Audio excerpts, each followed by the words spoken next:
Bonjour à toutes et à tous. Merci d'être présents dans cette deuxième table ronde de la séquence spatiale cet après-midi. Je me présente, Massimiliano Picciani, je suis responsable sectoriel innovation à BPI France et en charge de sujets nucléaires notamment. Le nucléaire, énergie pilotable et décarbonée qui retrouve une nouvelle dynamique grâce aux SMR, les Small Modular Reactors, depuis 2-3 ans. Des concepts de réacteurs plus petits, modulaires, aux applications diverses et variées, dont des applications dans l'espace. Je n'en dis pas plus, je n'en dirai pas plus. Cette table ronde sera modérée par Sabrina Barré, qui est chef de projet spatial chez Dragonfly Space Partners et présidente et cofondatrice de l'association ASTRE, qui mobilise des étudiants sur le sujet du spatial. Sabrina, à toi la parole. Merci. Merci. Ah parfait, ça marche. Merci Massimiliano pour cette introduction. C'est un réel honneur d'être ici pour modérer cette belle table ronde. Peut-être pour commencer, ASTRE, c'est quoi? Donc, ASTRE est partenaire de la table ronde avec NAREA. Donc, ASTRE, c'est l'Alliance stratégique des étudiants du spatial, association de loi 1901 qui a pour but de fédérer l'ensemble des jeunes dans le secteur spatial français, technique et non technique, afin de réfléchir à l'avenir du spatial français au niveau stratégique. Donc aujourd'hui, en fait, on a plusieurs groupes de travail et on en a un qui s'appelle le GT Énergie et Espace. Et donc, on a beaucoup investigué la thématique du nucléaire spatial. C'est la raison pour laquelle je suis là aujourd'hui. D'ailleurs, merci beaucoup pour l'opportunité. Et donc, c'est un honneur ici de pouvoir en parler avec notre panel d'experts que je vais présenter tout de suite. Donc, tout d'abord, Sébastien Lemartelot, vous êtes chef de service système moteur au CNES, donc au Centre national d'études spatiales, l'Agence spatiale française. Michel Derdévé, vous êtes vice-président communication, affaires publiques et affaires institutionnelles de NAREA, qui est également partenaire de la table ronde. Grégoire Lambert, vous êtes directeur stratégie et espace de Framatome. Bienvenue à tous. Et Jean-Luc Dumont, évidemment, vous êtes responsable de programme chez Ariane Group.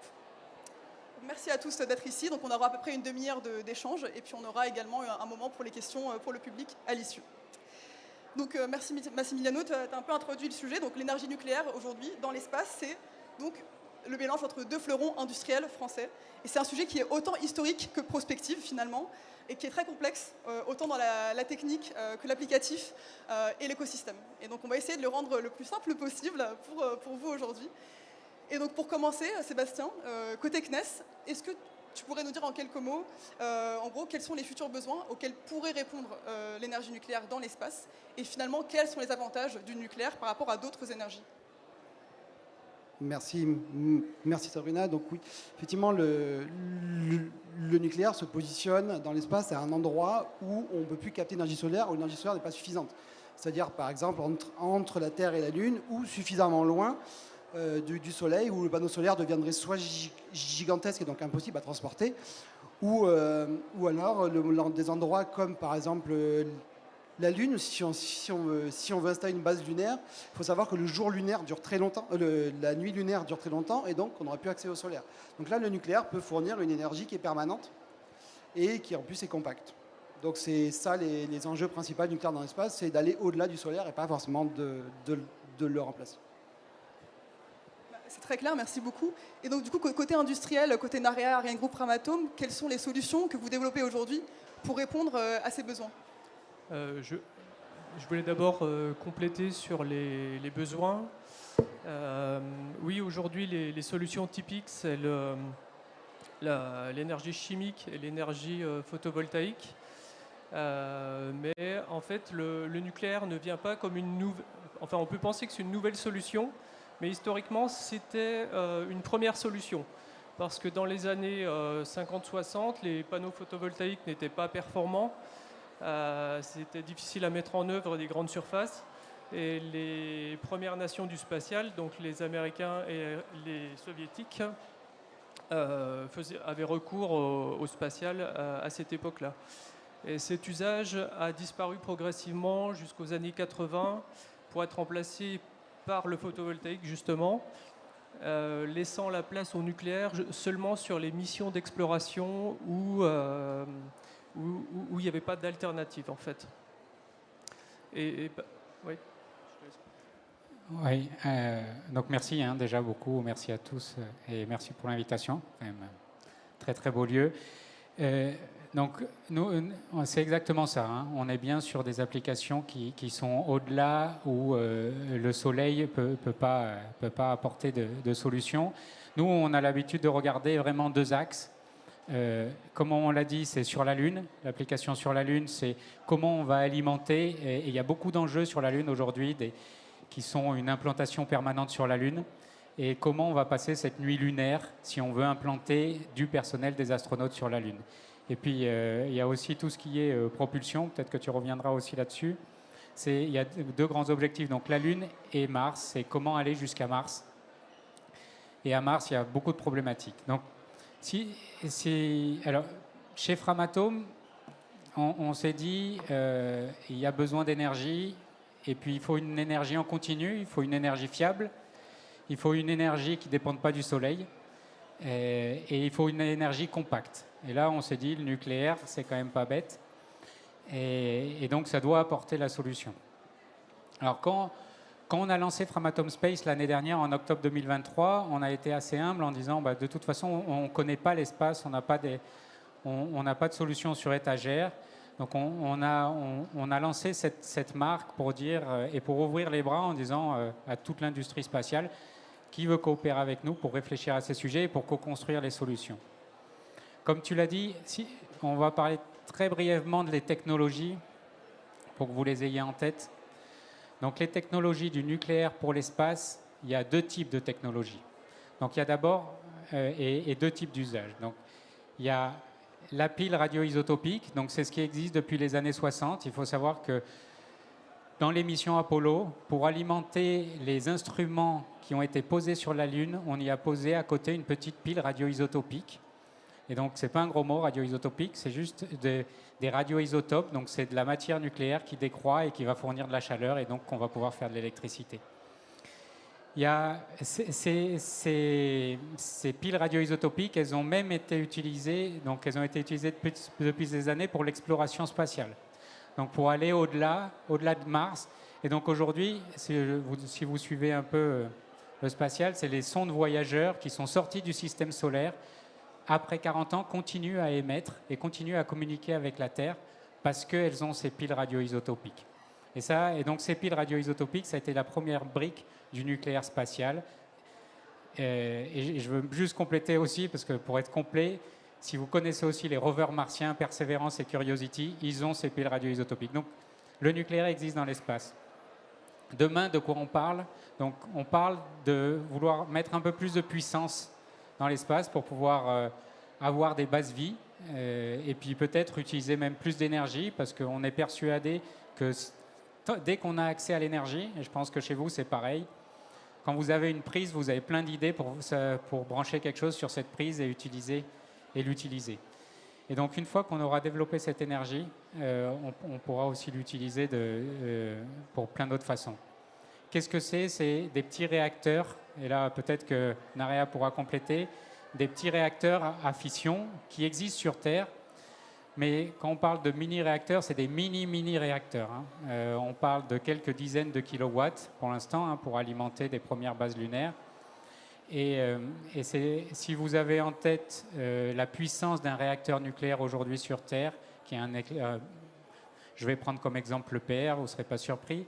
Donc c'est 1600 mégawatts électriques. Donc si on revient aux besoins, c'est 40 000 fois moins. Et donc toute la complexité, c'est comment embarquer une densité de puissance importante et créer ces petits réacteurs. Et là, je vous ai dit, les piles radioisotopiques, ça existe. Il y a encore plein de boulot à faire, donc ça nous intéresse. Mais ça existe. Les mini-réacteurs, on est en plein dedans. Et on est plutôt au démarrage.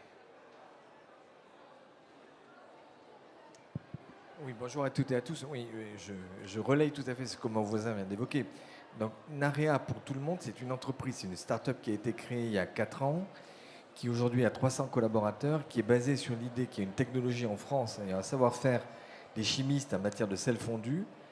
Et le sel fondu peut être une des technologies appliquées au nucléaire. Alors, on n'est pas un SMR. La table ronde, elle parle de SMR. Nous, on est un XAMR. Ça veut dire qu'on est un petit réacteur, 40 MW, par rapport au chiffre de l'EPR que vous évoquiez. On est nettement en dessous. Et surtout avec une modularité qui est à tous les éléments de conception du produit, puisque c'est pas de génie civil, de la taille d'un container, fabriqué en série et déposé près des endroits où il y a un besoin. Et on voit bien que cette modularité, elle peut potentiellement répondre aux besoins que vous évoquiez pour les systèmes générateurs au sol Alors il y a des terminologies anglo-saxonnes que je vous passe, mais il y a plusieurs projets de base lunaire aujourd'hui. Artemis, c'est le projet de la NASA.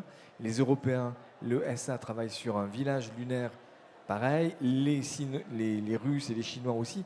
Donc on voit bien que cette thématique de savoir comment on alimente au sol pendant la nuit lunaire de 21 jours ou sur Mars demain les hommes qui seraient installés sur ces bases, c'est le sujet central.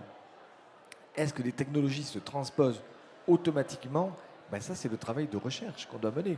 Ça veut dire que tout l'enrichissement qu'il y a à mener avec le CNRS, par exemple, des travaux permanents de qualité, ça peut permettre demain de se poser des questions, vu le retour d'expérience que les acteurs du spatial auront aussi, pour créer les évolutions nécessaires. Juste un dernier mot, c'est que on voit bien que un des atouts aussi, c'est de pouvoir séparer, quand on raisonne à l'installation de ces bases, entre l'envoi du réacteur lui-même et l'envoi du contenu, du matériau, du sel fondu. Et ça suppose la possibilité de le faire par 2 fois et donc de limiter les risques de dissémination, puisqu'en matière nucléaire, c'est quand même un des sujets sur lesquels tous on doit être extrêmement vigilants. Donc là, on a intrinsèquement un atout différenciant. Et pour le reste, il y a sans doute énormément de travaux. Dernier mot par rapport à Sabrina. On a un AREA recruté 2 docteurs spécialisés sur ces sujets, parce que ça nous semble important de mener la R&D en même temps en interne avec le CNRS, avec tous les acteurs du système. Et c'est un domaine sur lequel on pourra, à l'évidence, à l'avenir, consacrer beaucoup de temps et d'énergie. Merci beaucoup. C'est déjà un peu plus clair, je pense, pour nous tous. Donc là, on a parlé d'alimentation, de propulsion. Donc c'est plein d'applications différentes. On imagine bien qu'on n'est pas les seuls dans le monde à envisager ce genre de technologie dans ce domaine-là. On sait qu'il y a des développements donc en Chine, en Russie, historiquement, aux États-Unis notamment, et également au Royaume-Uni plus récemment au niveau européen, enfin de l'ESA, pardon. Est-ce que par exemple Framatome, vous qui collaborez beaucoup avec, sur différents projets de propulsion, d'alimentation avec des acteurs américains, est-ce que vous pouvez nous dire un mot sur l'état de la feuille de route américaine et puis des projets en cours? Merci. Alors, Framatome, pour ceux qui ne connaissent pas, on est un acteur industriel du nucléaire, ça, vous devez le savoir, et international. Donc, on est présent, quand je dis international, on est présent sur 2/3 des centrales nucléaires dans le monde, où on intervient, on fournit du combustible. Quand je parle d'international, c'est évidemment la France, 10 000 personnes, 3 000 personnes en Allemagne, mais aussi 3 000 personnes en Amérique du Nord. Et les 3 000 personnes en Amérique du Nord travaillent évidemment, sur toutes les centrales embarquées, mais aussi sur tous les développements. Et comme si vous connaissez un peu le nucléaire, vous connaissez le dynamisme du nouveau nucléaire et du New Space en Amérique du Nord. Les Américains n'ont pas attendu et n'ont pas attendu l'Europe pour se dire que le spatial et le nucléaire pouvaient travailler ensemble. C'est d'ailleurs un des objectifs importants du projet Artemis, vous l'avez évoqué. Donc le projet Artemis, je rappelle les 2 ambitions, s'installer sur la Lune, aller sur Mars. Et eux, ils ont ça en tête. Donc c'est clair et ils vont y aller. Et pourquoi? Parce qu'ils sont en compétition avec les Chinois. Et donc ça va être le premier qui ira. Tout ça pour dire que concrètement, oui, il y a des programmes. Il y a des programmes qui couvrent d'abord la propulsion nucléaire. Alors la propulsion nucléaire, c'est double, c'est réduire les temps de trajet vers Mars, mais c'est aussi avoir beaucoup d'agilité en orbite pour pouvoir intervenir en orbite. Et ça, on ne sera pas naïf. On sait bien qu'il y a un côté aussi militaire et de protection de tout ce qui est en orbite. Ça, c'est un premier programme, la propulsion nucléaire, qui est assez importante. Et puis après, ils ont des programmes pour justement développer ces petits réacteurs sur la Lune. Pour être concret aussi, Framatome, nous, on a travaillé sur le programme de propulsion nucléaire. Il y a eu plusieurs groupements. Et historiquement, on a travaillé avec USNC, un partenaire qui développe des petits réacteurs, mais on a travaillé, nous, sur la fabricabilité du fuel. Et on a, donc, pour la NASA, fait des études de fabrication de ce fuel. Et on a décidé aussi, avec notre partenaire USNC, de lancer la première ligne de fabrication industrielle de ce fuel, puisqu'on a une usine à Richland, aux États-Unis, qui est aussi capable de le faire. Donc, ils ont eu aussi des financements du DOE d'un côté, et puis de l'investissement. Donc on est vraiment sur ces programmes assez présents. Et juste parce que c'est important, le fuel, c'est très lié à ce qu'on est en train de faire en France sur France 2030. On parle du fuel TRISO, qui est une brique qui peut être utilisée pour des réacteurs spatiaux. Alors désolé, c'est pas du sel fondu, mais mais donc c'est des billes triso qui peuvent être utilisées pour les réacteurs haute température, qui sont aussi une technologie qui est privilégiée, alors pas privilégiée, mais qui est parmi les autres technologies pour des petits réacteurs terrestres. Est-ce que du coup, côté CNES, par exemple, Sébastien, est-ce qu'il y aurait des possibilités de coopérer sur cette thématique-là avec d'autres pays européens, voire autres? Alors nous, effectivement, on a toujours des coopérations importantes avec l'ESA, notamment. Et donc là, on participe à des projets avec l'ESA. Il faut savoir que nous, déjà, on a pour projet au CNES de plus être observateur de ce sujet. Là, maintenant, on voit ce qui se passe dans le monde, on est présent, et donc on veut être acteur. Donc c'est pour ça qu'on travaille sur une feuille de route, vraiment, qu'on travaille avec le gouvernement de façon régulière, de façon qu'on puisse produire un document officiel, qu'on puisse partager aux différents partenaires avec qui on travaille, en dire voilà, au niveau État, on veut faire ça, on est prêt à mettre l'argent sur ça. Et pareil, on ne peut pas négliger, de toute façon, on l'a dit plusieurs fois, c'est quelque chose d'assez considérable d'envoyer du nucléaire dans l'espace au niveau réacteur, hein, et donc il faut qu'on soit plusieurs. Et on est dans les projets de l'ESA, et l'ESA nous fait intervenir en tant qu'expert, notamment sur la propulsion et ce qu'on peut imaginer, les structures de nos prochains véhicules. Donc oui, pour le moment, nous, en tout cas la France, on va rester au niveau européen. Mais c'est vrai que si un jour la technologie, on envoie dans l'espace, on a des bases lunaires, bah, ça ne serait pas impossible que ça devienne comme l'ISS, un endroit. Si quelqu'un implémente un réacteur sur la Lune et qui fonctionne et qui a une base, bah, les autres partageront sûrement. Donc là, vous êtes principalement des acteurs plutôt civils. Est-ce qu'on peut imaginer une utilisation duale du nucléaire dans l'espace? Question ouverte. On parlait des États-Unis. Les deux plus gros financements viennent de l'armée, donc de la DARPA, du ministère des Armées, et de la Air Force, qui sont l'un sur de la mobilité dans l'espace. Et oui, quoi, les États-Unis, depuis, c'est eux qui ont le plus de satellites, et ils ont une obligation au niveau américain de protéger tous les assets américains, qu'ils soient publics ou privés. Et grâce à Elon Musk, ils en ont quelques-uns en l'air. Donc ils ont un devoir d'aller protéger ces assets et avoir un vaisseau qui serait très agile dans l'espace. Et aujourd'hui, c'est que le nucléaire qui pourrait l'apporter, oui. Donc forcément, on peut penser à des applications, en tout cas des réflexions qui peuvent être menées. Effectivement, les technologies du spatial sont souvent duales. Elles peuvent être utilisées à la fois pour le civil et la défense. Par exemple, l'observation de l'espace pour observer les galaxies, mesurer les constantes de croissance de l'espace, par exemple, servent aussi pour des applications civiles à regarder le sol pour, par exemple, de la météorologie ou mesurer les surfaces forestières, et aussi pour la défense, pour observer ce que font les autres. Donc, c'est classique, je dirais. Voilà.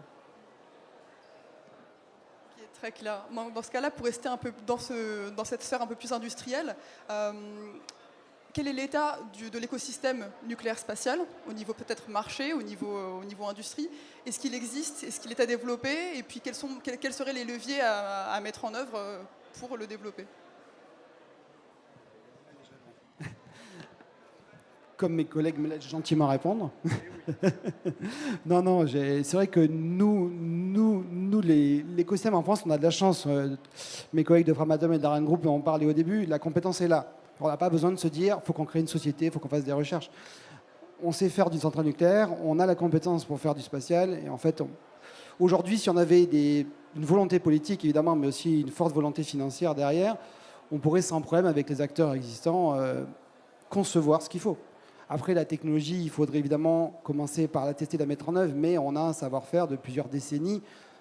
Même dans le spatial, on a des avant-projets dans le passé qu'on a fait avec un groupe, qu'on a fait avec Framatome, qu'on a fait avec le CEA, qui nous ont permis quand même de déblayer et de savoir où aller. Voilà. Non, je crois que Sabrina, vous posez une bonne question, parce qu'on va être le 12 octobre 2024, à 3 ans de l'annonce du plan France 2030.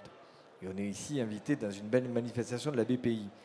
Je crois que la réponse, elle doit être dans quelque part une hybridation entre les atouts du public, Moi, j'ai fait 35 ans de carrière à EDF et les entreprises publiques ou l'action publique, qu'elle soit à travers des institutions de recherche ou des entreprises, elle est incontournable et incontestable. Et en même temps, les acteurs privés. Et si on arrive à jouer de cette dynamique-là, on met tous les atouts sur la table. On a vendredi inauguré avec le CNRS un labo de recherche sur les sels fondus. Il se trouve que les chimistes français sont très en pointe. Et en même temps, cette rencontre entre Narea et les chimistes du CNRS, ben, ça donne plein de perspectives. Sur le spatial, c'est pareil. Le spatial, on ne l'a pas dit jusqu'ici, c'est un sujet éminemment politique. Quand le président Kennedy dit on va sur la Lune, c'est un objectif politique. C'est une visée qui était très ambitieuse. Est-ce qu'on peut être absent, nous Français, du schéma européen et des ambitions européennes? À l'évidence, non. Est-ce qu'on pourra le faire uniquement avec de l'argent public? À l'évidence, non, vu l'état des finances. Et donc, ça veut dire qu'on doit trouver les moyens de résoudre l'équation en mettant autour de la table dans un esprit qui n'est pas un esprit d'affrontement, qui est un esprit où on essaie de se rassembler et avec un pilotage global du sujet. Donc voilà, c'est un peu... Je veux dire, on est vraiment... C'est intéressant que vous ayez choisi ce sujet aujourd'hui, Massimiliano, on l'évoquait avant, parce que voilà, il faut prolonger l'élan France 2030, éviter que des coupes budgétaires apparaissent ici ou là. Ça peut être de la tentation momentanée, mais ces coupes-là, si elles existaient, seraient préjudiciables à moyen et long terme.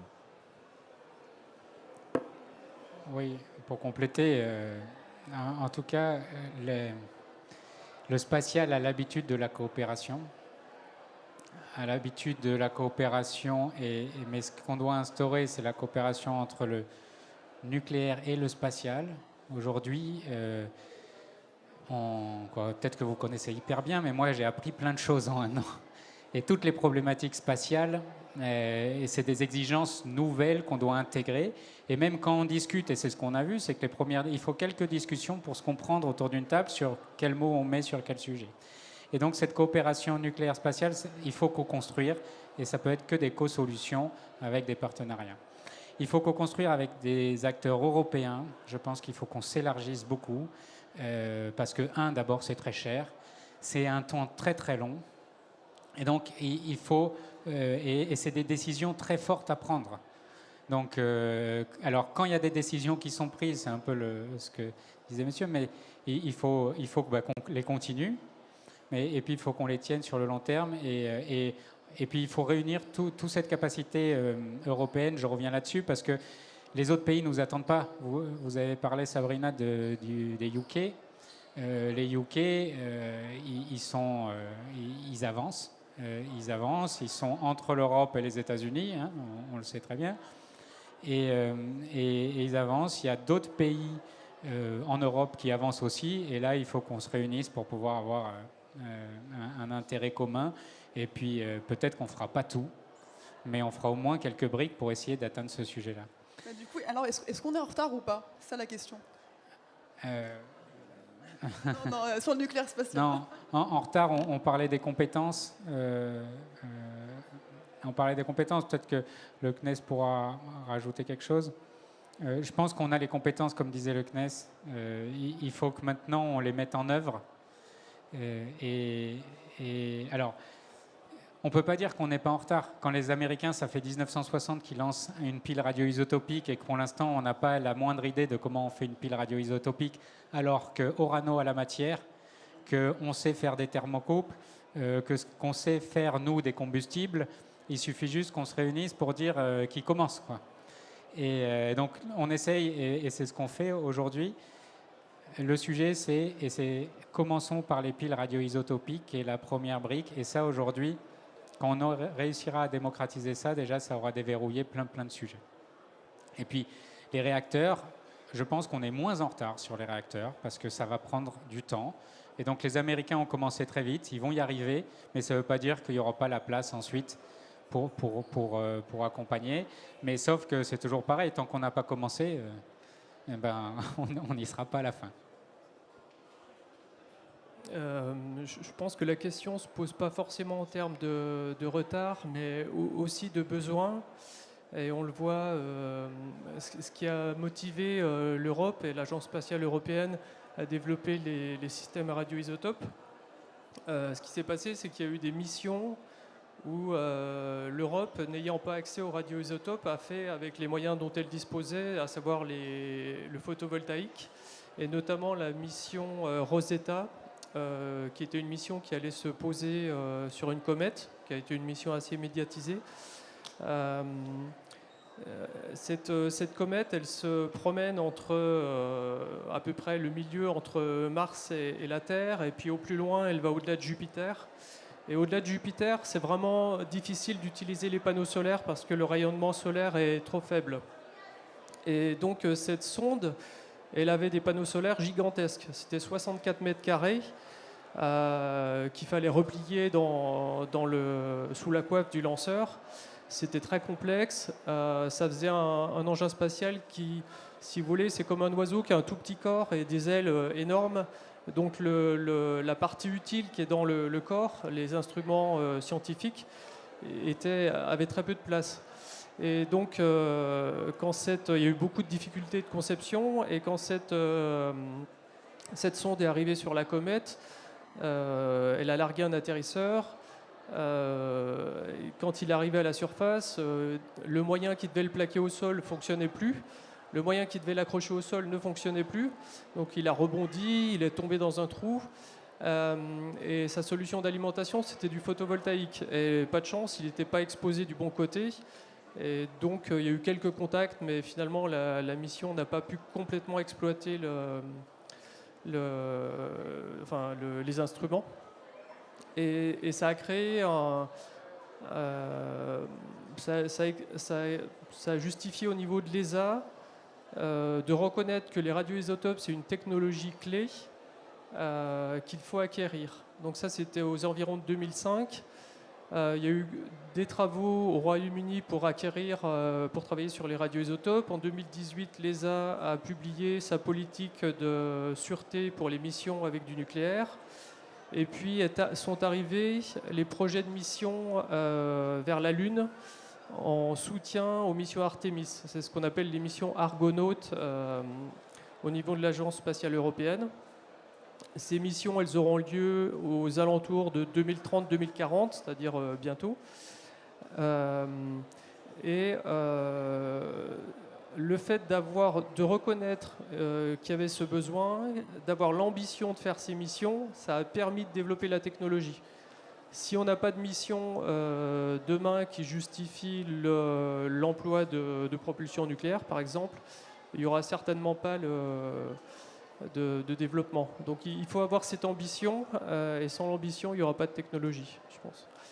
Pour la propulsion nucléaire, probablement le grand objectif qui peut déclencher les développements, c'est le voyage habité vers Mars, parce que c'est un voyage extrêmement difficile. C'est un voyage très long. Si vous allez vers la Lune, ça prend 3 jours et vous voyez toujours la Lune lors du voyage. Et puis les temps de trajet des communications sont assez courtes, ça dure à peu près 1 seconde. Vous posez une question à votre interlocuteur sur Terre, il vous répond 2 secondes après, ça va. Sur Mars, ça varie, suivant la position de la Terre et de Mars, entre 5 minutes et 25 minutes. Donc si vous avez un petit coup de stress, un problème à bord, vous ne pouvez pas compter sur les autres. Donc c'est vraiment difficile psychologiquement. À cela s'ajoutent les radiations qui ont des conséquences sur les astronautes, et puis les effets physiologiques de rester en apesanteur trop longtemps, avec le risque de ne plus être suffisamment en forme à la surface de Mars. Et là, il y a un vrai besoin de propulsion nucléaire pour raccourcir le temps de voyage. En gros, ça raccourcit d'à peu près moitié, avec des temps de voyage qui sont de l'ordre de 2 à 3 ans. Donc c'est des temps très longs. Et ça, c'est une vraie motivation. Et ça, on le voit, vu d'aujourd'hui, à un horizon 2040, peut-être 2050. Voilà. Merci beaucoup. Juste, non, mais comme c'est super, comme tu donnes des exemples d'applications, je trouve un exemple intéressant qu'on peut suivre un peu plus visuellement. C'est peut-être que certains d'entre vous suivent sur les réseaux sociaux les aventures des rovers qui sont sur Mars. Et vous pouvez voir qu'au fur et à mesure qu'ils prennent des photos de leurs équipements, les équipements sont de plus en plus ensablés. à la fin de la mission. Et en fait, le problème, c'est pas juste qu'ils sont ensablés. C'est exactement comme l'exemple que tu as donné sur Rosetta. C'est qu'au fur et à mesure qu'il y a du sable qui se dépose et de la poussière qui se dépose sur les panneaux solaires, ils sont de moins en moins performants. Donc c'est-à-dire que le rover, ils savent qu'au bout d'un moment, personne ne va aller sur la Lune et secouer, ou sur Mars et secouer le rover. Donc, au bout d'un moment, il va être de moins en moins performant et sa mission s'arrêtera peut-être pas à cause des panneaux solaires qui sont trop poussiéreux au lieu d'avoir un vrai matériel. Donc là, c'est pareil, les piles tous les aspects nucléaires peuvent empêcher ça. Donc il y a un vrai besoin déjà, en fait, finalement. Ça pourrait améliorer certaines missions, notamment les missions très longues. Ouais. Tout à fait. On peut citer le cas de la sonde InSight, qui était une sonde qui était posée au sol de Mars avec un instrument français qui a très bien marché, qui est le sismomètre, et qui a duré finalement 4 ans seulement parce que les panneaux solaires étaient couverts de poussière. Voilà. Juste rapidement sur l'aspect retard, c'est vrai que vous avez un peu raison dans la question parce qu'on voit que les grands programmes spatiaux finalement ne se sont faits que dans des périodes de compétition. Les années 60, c'était la compétition Russie, Union soviétique et États-Unis. Et aujourd'hui, le regain d'intérêt, il est assez lié à la compétition Chine-États-Unis. Voilà. C'est un moteur finalement. Est-ce que vous avez quelque chose d'autre à ajouter pour terminer cette table ronde? Non, sur ExoMars, alors il y a aussi un autre sujet de souveraineté européenne. Il y a le rover Rosalind Franklin qui doit partir, qui devait partir en 2022. Et pourquoi? Parce qu'il embarquait des piles radioisotopiques russes, parce qu'au moment de la coopération, il devait partir de Baïkonour, donc sur une fusée russe. Donc évidemment, en 2022, on comprend bien que ça ne s'est pas fait. Aujourd'hui, donc les piles radioisotopiques, pour faire marcher ce rover qui serait le premier rover européen, qui arriverait sur Mars avec un objectif qui est quand même important, c'est d'aller creuser à 2 mètres de profondeur le sol martien, parce que le sol martien, comme il n'a pas bougé depuis des milliards d'années, a été attaqué par les rayonnements cosmiques et donc il n'y a plus aucun signe de vie. Et donc si on va à 10-20 cm, vous risquez de trouver rien du tout. Et donc l'objectif de ce rover, c'est d'aller creuser jusqu'à 2 mètres et puis pour ramener des échantillons.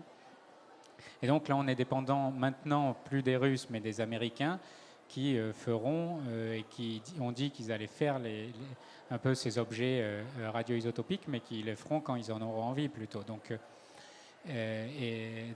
c'est imagé, c'est extrême, mais voilà, le but de l'avoir, ça permettrait aussi de débloquer ces missions qui sont très importantes. Je reviens juste quand même sur le retard, mais pour dire qu'il ne se passe pas rien. Il ne se passe pas rien parce que déjà on a créé Framatome Space, donc ça c'est déjà important. Mais pas que. Et aujourd'hui, l'ESA clairement a lancé des études sur ces sujets-là. Alors on est sur des études très préliminaires. Donc avec le CEA et Ariane Group, on a travaillé sur des visions de roadmap qui sont qu'est-ce qu'on pourrait mettre en œuvre pour avoir des réacteurs de propulsion nucléaire thermique. Il y a eu d'autres projets sur lesquels on n'a pas participé, mais Ariane Group a participé avec le CA aussi et puis d'autres groupements sur quel que serait un projet de réacteur électrique cette fois-ci et pour alimenter des propulseurs électriques. Donc ça permettrait d'emmener beaucoup d'électricité en l'air et puis ensuite d'utiliser cette électricité pour ce qu'on veut, mais en particulier pour propulser, pour avoir des propulsions électriques. Et donc clairement, on espère en tout cas que tout ça aille dans le sens de lancer des vrais projets au niveau européen. Voilà, on a lancé Framatome Space parce qu'on savait que ça commençait à bouger et que justement il fallait accompagner le mouvement en disant en tout cas si vous voulez bouger, nous on est là. Voilà. Très bien. Et juste une petite question qui m'est venue, mais donc finalement d'après vous, quelle est la barrière principale en fait à l'émergence d'un écosystème nucléaire spatial ou d'une commande publique peut-être sur le sujet?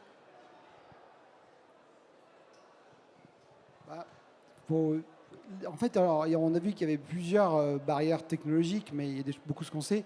Ce qu'il faut savoir, et ça étonnera personne, c'est que dans l'histoire du nucléaire civil, il y a eu des catastrophes, il y a eu des problèmes.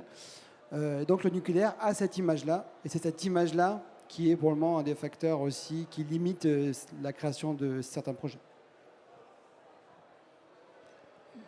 Oui, moi je crois que c'est surtout une histoire de priorité. C'est qu'aujourd'hui, les objectifs d'exploration des États, ils sont discutés au sein des États en relation avec l'ESA, et qu'à un moment donné, il faut prioriser. Aujourd'hui, on parle beaucoup de quoi, il y a tellement de choses à faire dans l'espace, et puis il n'y a pas de limite. Je pense que, donc, nous, on arrive en disant ce sujet-là, il est important, ils en ont plein d'autres. Et donc, aussi bien le CNES que l'ESA et aussi bien les autres pays ont été sur d'autres choses. Le seul truc qui bouge aujourd'hui, c'est quand ça bouge autour, finalement, tout le monde se repose la question en disant et en fait, c'était peut-être ça la priorité. Et donc, c'est ce qu'on essaye de dire. Oui, non, juste peut-être une petite remarque pour revenir à des données un peu techniques et physiques. C'est que pour limiter le risque que tu évoquais, je crois qu'il faut aussi qu'on rentre dans la technologie et sans revenir sur la technologie à cette fondue, mais quand on est sur un combustible liquide, on a une contre-réaction intrinsèque qui limite, qui est un garantie en termes de réactivité de tous les risques qui peuvent être évoqués précédemment. Donc, c'est-à-dire qu'il faut qu'on choisisse une technologie dont on est sûr qu'elle participe d'une limitation du risque du nucléaire. Et deuxième idée, on l'a évoqué, mais de manière subliminale, c'est qu'il faut qu'on travaille au niveau européen, mais ça veut dire que la future Commission européenne, qui est en train d'être auditionnée par le Parlement, elle doit d'urgence réunir les acteurs, faire une sorte de voir toutes les technologies à l'œuvre, peut-être avoir quelques priorités, et puis aussi financer. Le budget européen, ça n'est que 1% du PIB européen, mais on peut peut-être consacrer une partie de ce pourcent aux technologies d'avenir, au spatial. Et donc je veux dire ça, et si on pousse tous dans cette direction, on peut en faire un programme européen important, lisible, dans lequel les Français sont présents. Jean-Luc, est-ce que vous vouliez ajouter quelque chose peut-être pour terminer? Non, je voulais juste dire que c'est une combinaison de facteurs. Évidemment, il faut avoir les compétences, il faut la volonté, il faut des moyens financiers aussi. Et ça fait partie aussi dans l'histoire. On voit aussi que les programmes ambitieux sont liés à des périodes économiquement plutôt florissantes, les années 60, et puis plus loin dans le temps, on peut faire un parallèle avec l'époque des grands navigateurs, avec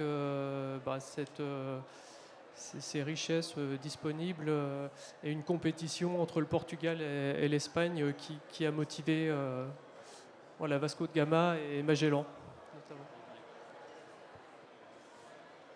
Eh ben, c'est une très belle note sur laquelle on va passer aux questions du public. Merci beaucoup pour ces échanges. Je vous en prie. Pardon, comme je n'ai pas introduit Ariane Group, je voulais faire un rapide explication. Donc Ariane Group, c'est le transport spatial, transport depuis le sol jusqu'à l'espace avec les fusées de la famille Ariane, aujourd'hui Ariane 6. Mais c'est aussi des technologies pour le transport dans l'espace avec de la propulsion. Et puis pour rester sur le thème du jour, sur la frontière et l'exploration, on a aussi des technologies d'atterrissage sur les planètes qui ont des atmosphères, par exemple des boucliers de protection. Alors, Ariane Group ne fera pas de conception de réacteurs nucléaires ou de production de combustible fissile, ce n'est pas notre métier. Et quand on travaille sur ces sujets, on coopère, on travaille ensemble avec Framatome, avec les acteurs du domaine. Pas encore Noria, mais peut-être. Oui, en fait, nous, finalement, le spatial est un milieu hostile. Et puis, quand on envoie quelque chose dans l'espace, on ne va pas le réparer si ça tombe en panne. On ne va pas changer une pièce. Donc il y a des exigences de fiabilité très élevées, des exigences de sûreté aussi. Et c'est ça finalement qu'on apporte aussi dans ces projets. Merci beaucoup, c'est parfait. Et question du public, je vous en prie. Peut-être le micro, ouais, peut-être. Parfait, merci.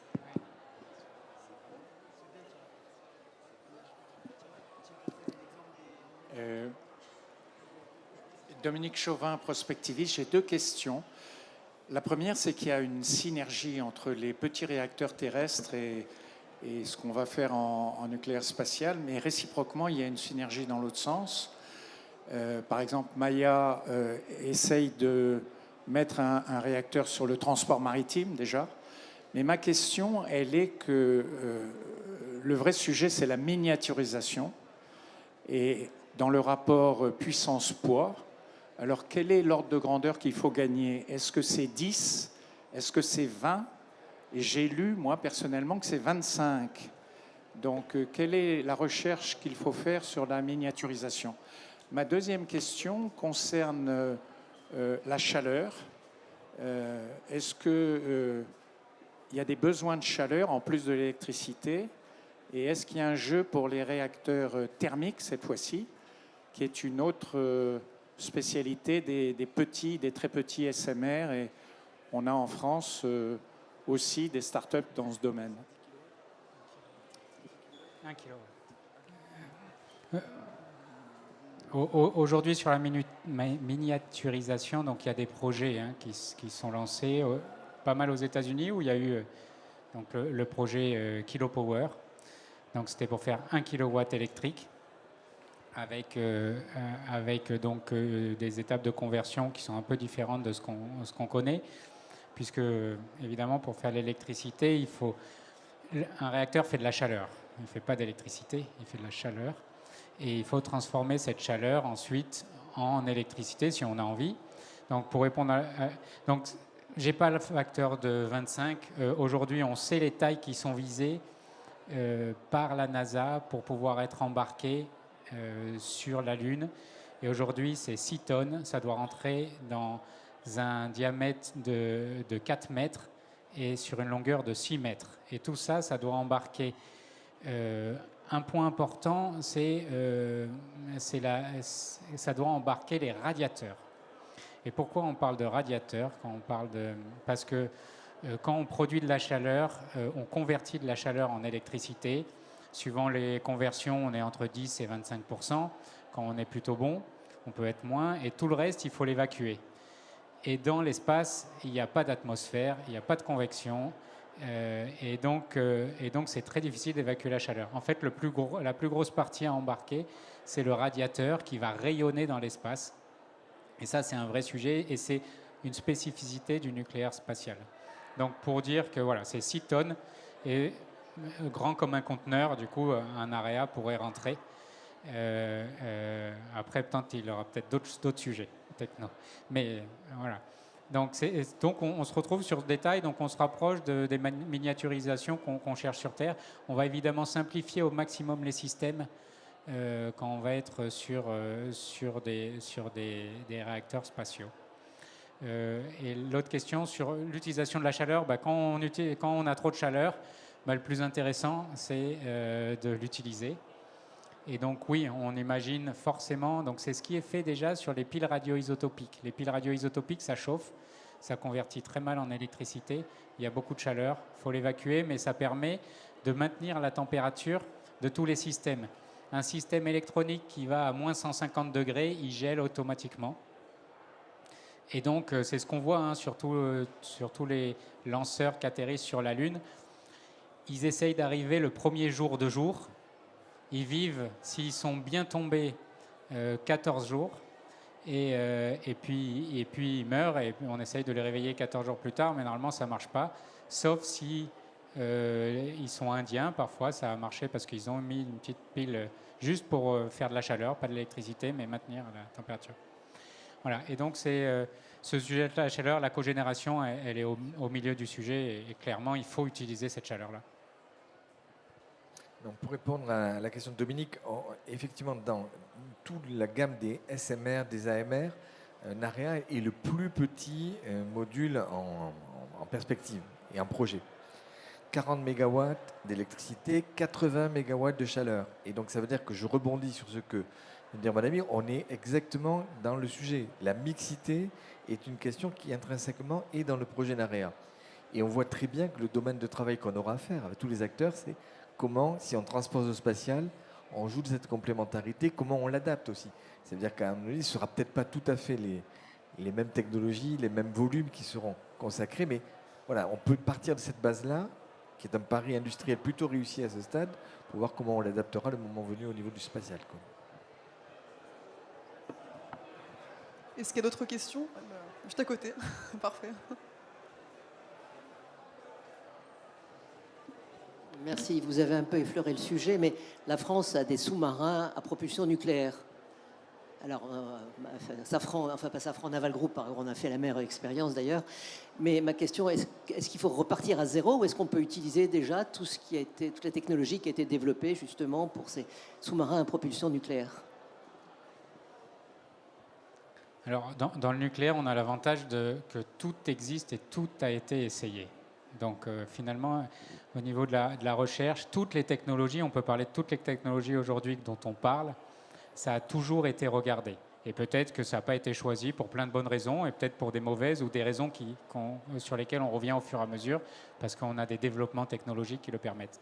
Si on parle des réacteurs de sous-marins nucléaires, c'est quand même des belles bêtes, hein. Et ça sort plus de dizaines de mégawatts, peut-être que tu ne sais pas, mais et aujourd'hui, ça peut être des briques, mais le seul problème, c'est que c'est des refroidissements à eau. Et aujourd'hui, on n'imagine pas avoir un refroidissement à eau, puisque ça ne pourrait pas marcher, parce qu'il faut en gravité. Voilà. Donc, mais en revanche, la technologie de la fission nucléaire et de la physique nucléaire reste la même. Je pense que la grosse différence, c'est la contrainte de masse qui est beaucoup moins forte dans un sous-marin que dans l'espace. Quand vous envoyez quelque chose à la surface de la Lune, le coût au kilogramme est très élevé. Pour donner un exemple, pour les missions Argonautes, le lanceur qui part fait 900 tonnes. Il envoie un engin de 10 tonnes en direction de la Lune. Cet engin atterrit et finalement, il a 1,5 tonne de charge utile au final. Et donc, vous prenez le coût du lancement, aux environs d'une centaine de millions d'euros, le coût de l'atterrisseur, que j'ai un petit peu du mal à évaluer, mais qui est encore plus coûteux, et puis vous divisez ça par le nombre de kilogrammes et vous avez un coût au kilogramme très, très élevé. Voilà, donc je pense que du coup, ça n'amène pas tout à fait au même compromis que dans les sous-marins. Juste pour ajouter un petit peu là-dessus, donc on peut creuser. Tout à l'heure, mes collègues ont évoqué que la propulsion nucléaire, c'est la propulsion électrique ou la propulsion thermique. Et effectivement, la propulsion électrique se base sur des cycles thermodynamiques et des technologies qui ressemblent à ce qu'on a dans nos centrales nucléaires ou dans nos sous-marins, parce qu'on veut produire l'électricité pour alimenter des propulseurs électriques. Ça, c'est un côté. Et effectivement, une des nouveautés que nous, on pourra avoir dans l'espace, c'est ce qu'on appelle le propulseur nucléaire thermique, qui consiste alors ça ressemble un peu au moteur fusée que vous pouvez voir sur les décollages des différentes fusées du monde, sauf qu'au lieu d'avoir une combustion, on va remplacer ça par la chaleur générée par un cœur nucléaire. Donc ça veut dire qu'on va éjecter un gaz chauffé par un cœur nucléaire. Et ça, c'est une nouveauté. Les Américains l'étudient, nous aussi.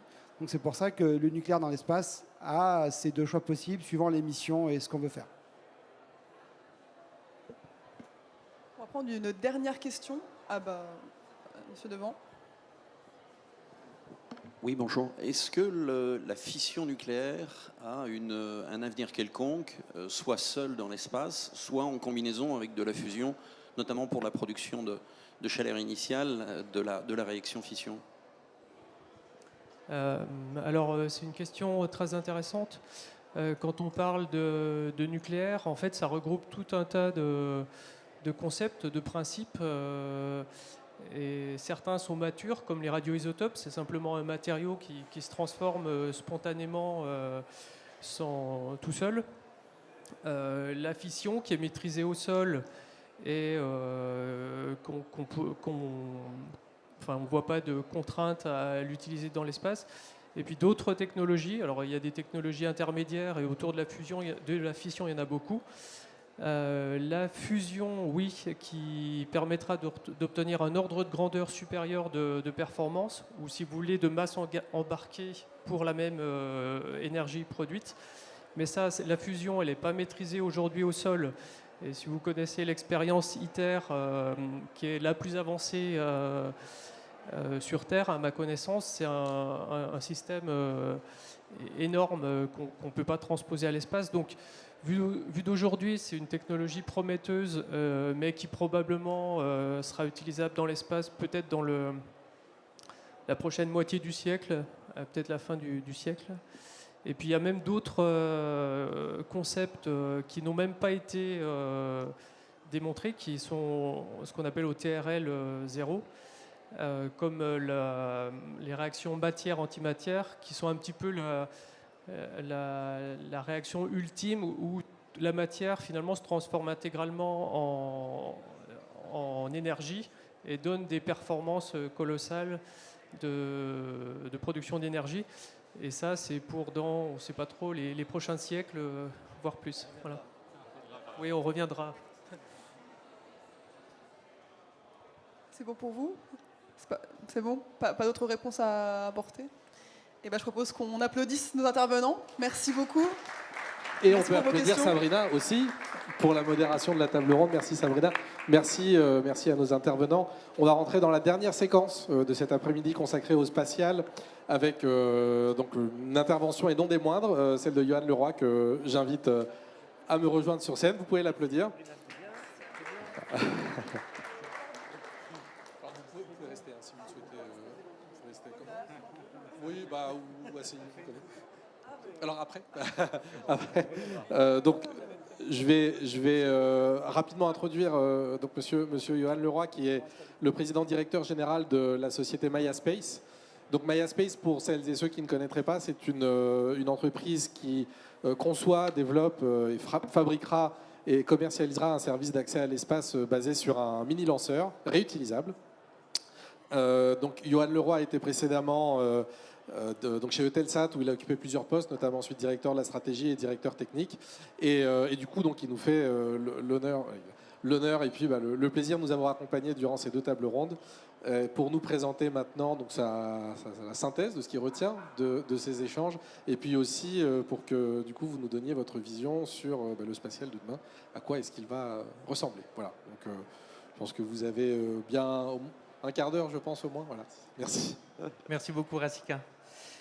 Merci aux organisateurs de la conférence BIG. Merci à la BPI en particulier de m'offrir cette tribune, de me donner l'occasion de m'exprimer.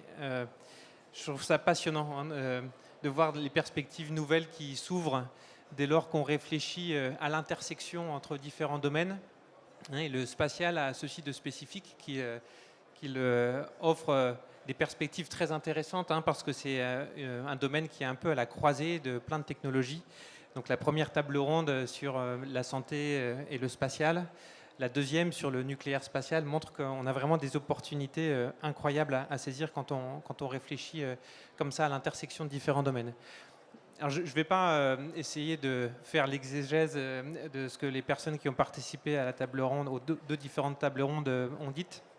J'en ai pas la compétence, je ne vais pas non plus essayer de paraphraser, mais ce que je propose de faire, c'est de prendre un pas de recul, ou plus précisément de prendre encore un petit peu plus de hauteur, puisqu'on parle de spatial, pour comprendre en fait ce qui est en train de se jouer.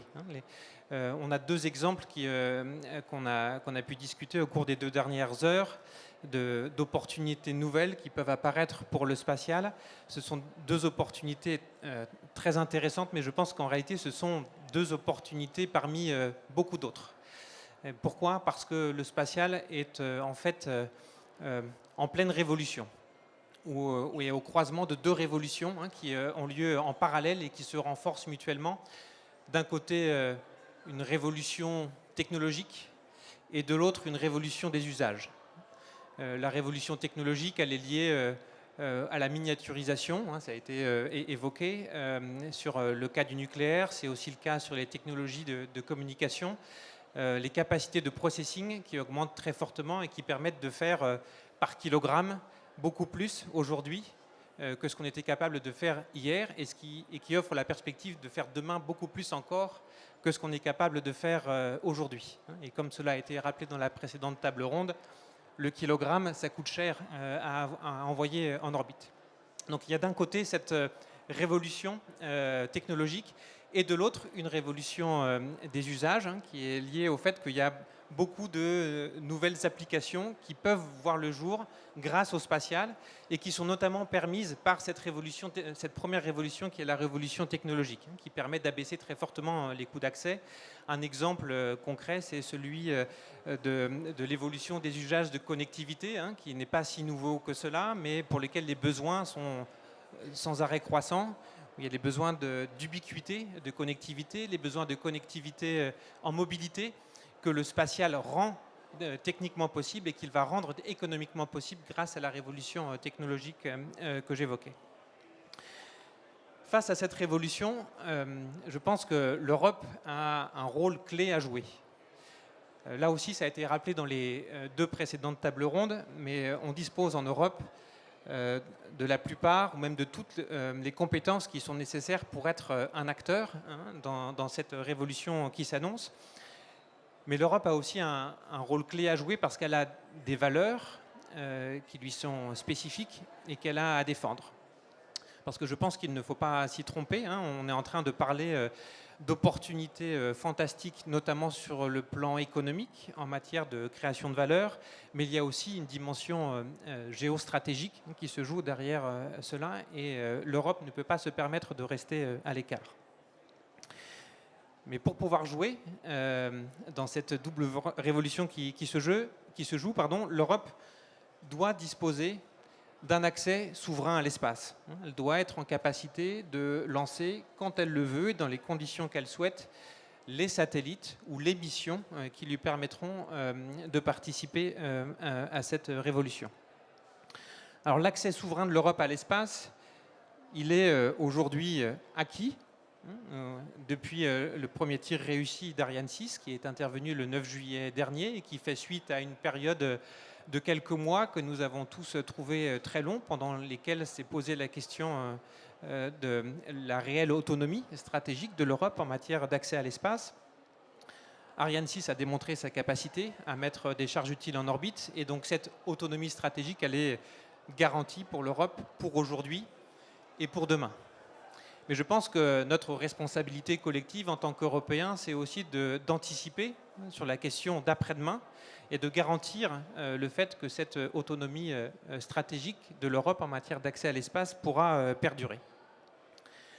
Ma conviction, c'est qu'il y a 3 conditions nécessaires pour que l'Europe maintienne sur le long terme son autonomie stratégique et son accès souverain à l'espace.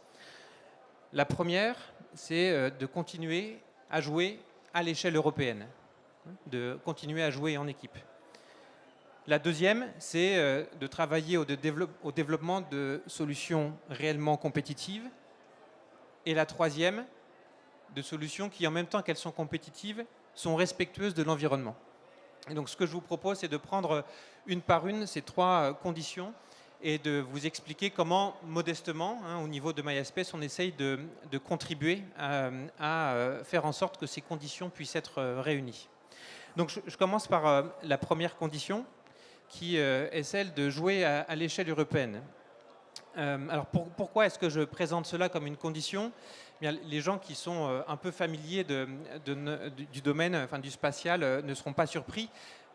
Mais il y a pas mal de forces centrifuges aujourd'hui en Europe et une tentation un peu de repli national avec des initiatives dans différents pays européens qui se veulent purement nationales et qui ne jouent pas à l'échelle européenne. Pourquoi est-ce que jouer à l'échelle européenne c'est important ? Eh bien parce que développer un lanceur qui va permettre de garantir l'accès autonome de l'Europe à l'espace, ça coûte beaucoup d'argent. Et pour pouvoir amortir ce développement, il faut pouvoir disposer d'un marché domestique qui est suffisamment large pour que ce soit soutenable. L'Europe en tant que marché, l'Europe et les besoins institutionnels européens en tant que marché ne représentent peut-être que vous connaissez ce chiffre, ne représente que 15% du marché américain. Autant vous dire que c'est déjà très faible pour que l'Europe puisse avoir réellement son mot à dire. Et je n'ai pas besoin de rentrer trop dans les détails et de vous convaincre que si on joue à une échelle qui est en dessous de l'échelle européenne, à une échelle nationale, même si on est la France, on n'a aucune chance d'atteindre la taille critique qui permettra d'amortir ces coûts de développement qui sont très significatifs. Alors comment est-ce que chez MySpace on essaie de faire en sorte que cette première condition soit réunie? MySpace est une société française, mais ce dont il faut être bien conscient, c'est que le projet que nous portons est résolument un projet européen. C'est un projet que nous portons, mais c'est un projet avec une empreinte industrielle qui va nettement au-delà de celle de MySpace, parce que, par différence avec un certain nombre d'autres projets, notamment outre-Atlantique, nous ne sommes pas dans une logique de verticalisation à outrance, nous sommes plutôt dans une logique partenariale. On ne cherche pas forcément à maîtriser l'ensemble de la chaîne, du début à la fin. On souhaite aller vite, j'aurai l'occasion d'y revenir, et ça suppose dans un certain nombre de cas de pouvoir s'appuyer sur les industriels qui maîtrisent un certain nombre de technologies qui vont nous permettre d'amener rapidement notre lanceur sur le pas de tir.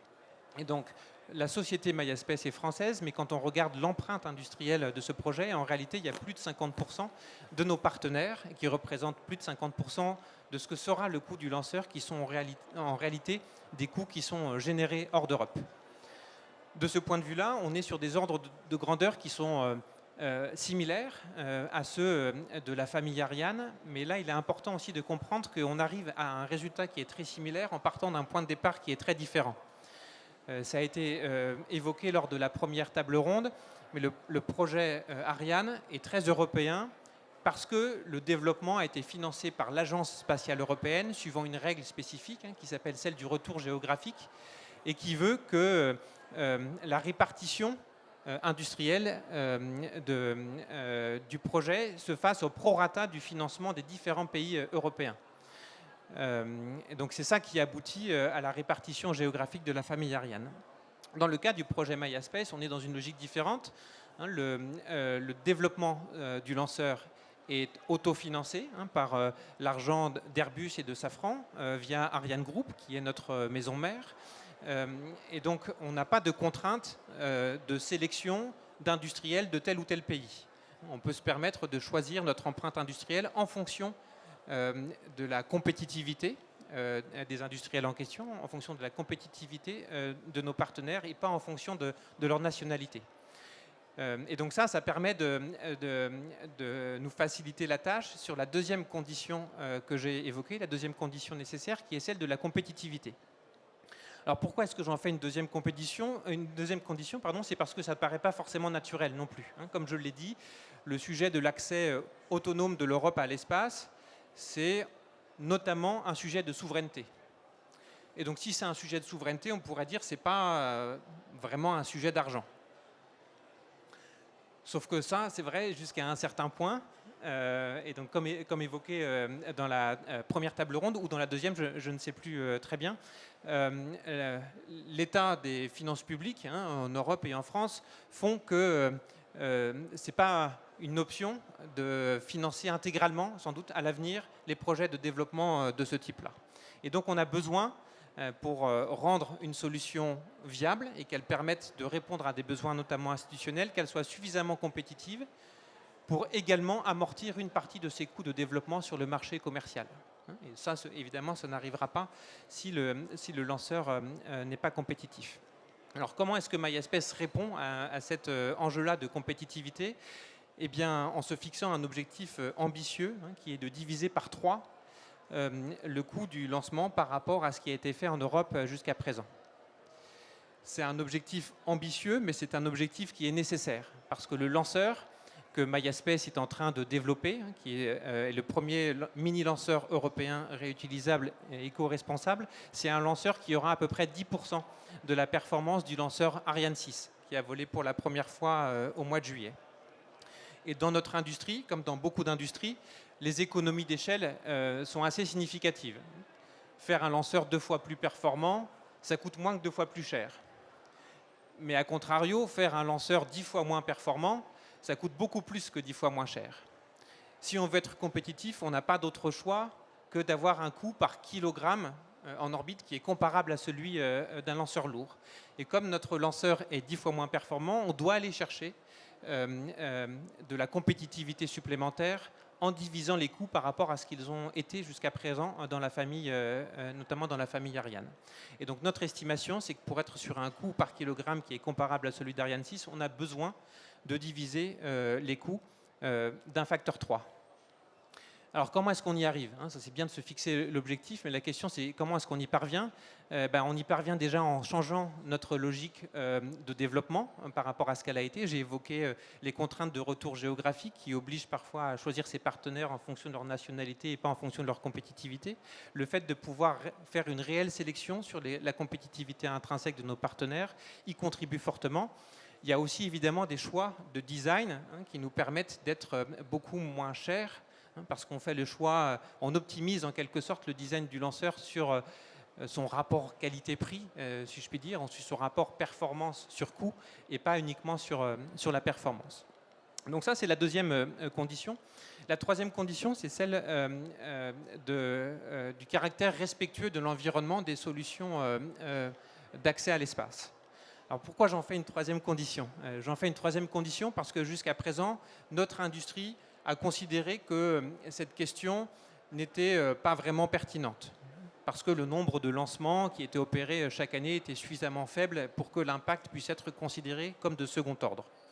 Alors à titre personnel ou à titre collectif chez MySpace, on n'est pas totalement convaincu de cette analyse-là, mais de toute façon, étant donné les perspectives formidables qui s'ouvrent avec le développement du spatial et donc la démultiplication du nombre de lancements, ce qui était peut-être vrai hier, ne le sera certainement plus demain.